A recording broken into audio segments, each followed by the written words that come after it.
அஸ்ஸலாமு அலைக்கும். Hello friends, எல்லோரும் எப்படி இருக்கீங்க? Welcome to taste my foot. இன்றைக்கி நம்ம ரவா கிச்சடி எப்படி பண்ணதான் பார்க்க போகிறோம். நார்மலாக ரவையில் நம்ம உப்புமா மட்டும் செஞ்சு சாப்பிடாம இந்த மாதிரி நல்லா ஹெல்த்தியாக வெஜிடபிள்ஸ்லாம் போட்டு சாப்பிடும்போது டேஸ்ட்டாகவும் இருக்கும், சேம் டைம் ஹெல்த்தியாகவும் ஆகிடும். இந்த ரவா கிச்சடியை நல்லா ஹோட்டல் ஸ்டைலில் டேஸ்டியாக எப்படி ப்ரிப்பேர் பண்ணுறது அப்படி தான் இன்றைக்கி நம்ம வீடியோவை பார்க்க போகிறோம். ஃபஸ்ட்டு நம்ம ரவையை வறுத்து எடுத்துக்கலாம். உங்ககிட்ட ஆல்ரெடி வறுத்த ரவையாக இருந்தால் கூட ஒரு தடவை ஜஸ்ட்டு வறுத்து எடுத்துக்கோங்க. ஒரு பேனில் நான் 2 கப் அளவுக்கு ரவை போடுறேன். இது போட்டு நல்லா ஈவனாக வறுத்து எடுத்துக்கலாம். இந்த மாதிரி ரவையை ஃப்ரை பண்ணும்போது இது கூடவே 1 இல்லை 2 ஸ்பூன் நெய் போட்டு நீங்கள் ஃப்ரை பண்ணி பாருங்கள். நல்லா ஃப்ளேவராக ரொம்ப நல்லாயிருக்கும். நம்ம ஓவராக இந்த ரவையை வறுத்துடக்கூடாது. அந்த கலர் சேஞ்ச் ஆகிறதுக்கு முன்னாடி நல்ல ஒரு ஸ்மெல் வரும். இப்போ அந்த ஸ்டேஜ் வந்துச்சு, நான் பிளேட்க்கு மாற்றிட்டேன். இப்போ சேம் அதே பேனில் நான் எண்ணெய் போடுறேன். இந்த கிச்சடிக்கு தேவையான அளவு எண்ணெய் போட்டுக்கலாம். எண்ணெய்க்கு பதிலாக நீங்கள் நெய் கூட யூஸ் பண்ணலாம், நல்லாயிருக்கும். இந்த எண்ணெய் ஓரளவுக்கு சூடான உடனே நான் இதில் ஒரு 2 சின்ன துண்டு பட்டை சேர்த்துருக்கேன். ஒரு பிரிஞ்சி இலை இந்த மாதிரி 2ஆக கட் பண்ணி போட்டிருக்கேன். 1 ஸ்பூன் அளவுக்கு சோம்பு.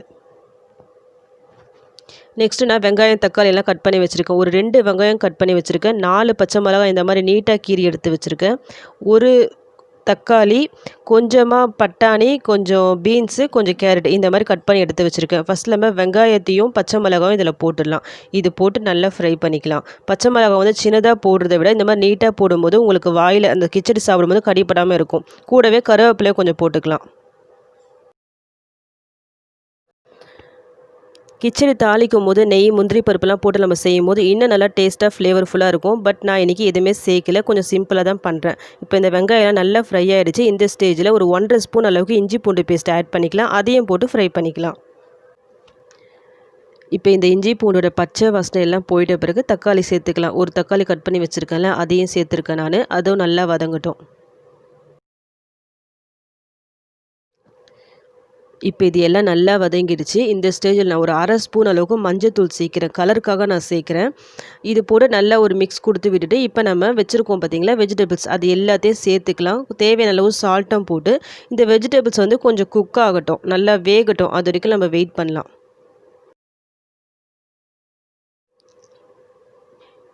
இதில் நம்ம பட்டாணிலாம் போட்டிருக்கோம்ல, ஸோ கொஞ்சம் டைம் எடுக்கும் இது குக் ஆகிறதுக்கு. ஸோ கொஞ்சமாக தண்ணி, ஒரு 1/4 கப் அளவுக்கு நான் தண்ணி சேர்க்குறேன். இது போட்டு நல்லா மிக்ஸ் பண்ணி விட்டுட்டு ஒரு மூடி போட்டு நம்ம குக் பண்ணலாம்.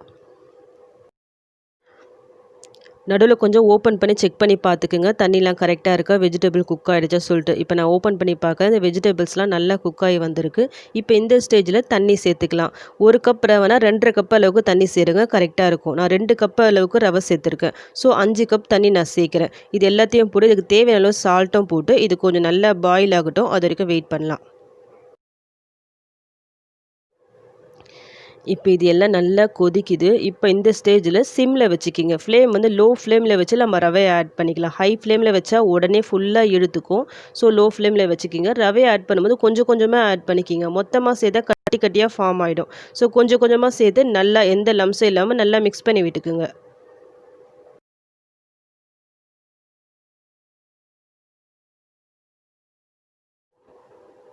நம்ம போட்ட தண்ணிலாம் பாருங்கள், இந்த ரவையெல்லாம் ஃபுல்லாக நல்லா இழுத்து ஆல்மோஸ்ட் ஃபுல்லாக ட்ரை ஆகிடுச்சு. இப்போ ஃபைனலாக இந்த ஸ்டேஜில் நான் ஒரு 2 ஸ்பூன் அளவுக்கு நெய் சேர்க்குறேன். இந்த மாதிரி கடைசி டைமில் நம்ம நெய் சேர்க்கும் போது நம்ம அந்த ரவா கிச்சடி சாப்பிடும் போதே நல்ல ஒரு ஃப்ளேவராக சூப்பராக இருக்கும்.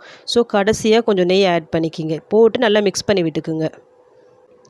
1 கப் ரவைக்கு 2½ கப் அளவுக்கு தண்ணி நீங்கள் போட்டு பாருங்கள். நல்லா உதிரி உதிரியாக வரும், நல்லா சாஃப்டாக நல்லா வரும். உங்களுக்கு பார்க்கும்போதே தெரியும் ரவா கிச்சடி சூப்பராக வந்திருக்கு சொல்லிட்டு. அவ்வளோதான். இப்போ நம்ம ஃபைனலாக கொத்தமல்லி லீவ்ஸை போட்டு நம்ம ஸ்டவ் ஆஃப் பண்ண வேண்டியதுதான். நல்ல சூடான நல்ல வாசனையான ரவா கிச்சடி ரெடி ஆகிடுச்சு. இதுக்கு சைட் டிஷ்ஷாக ஏதாவது ஒரு சட்னி வச்சு சாப்பிடுங்க, சூப்பராக இருக்கும் காம்பினேஷன். இப்போ இதை சூடாக சர்வ் பண்ண வேண்டியது தான். நான் இன்றைக்கி தேங்காய் சட்னி தான் செஞ்சுருக்கேன். உங்களுக்கு பிடிச்ச சட்னியை செஞ்சு சர்வ் பண்ணுங்கள்.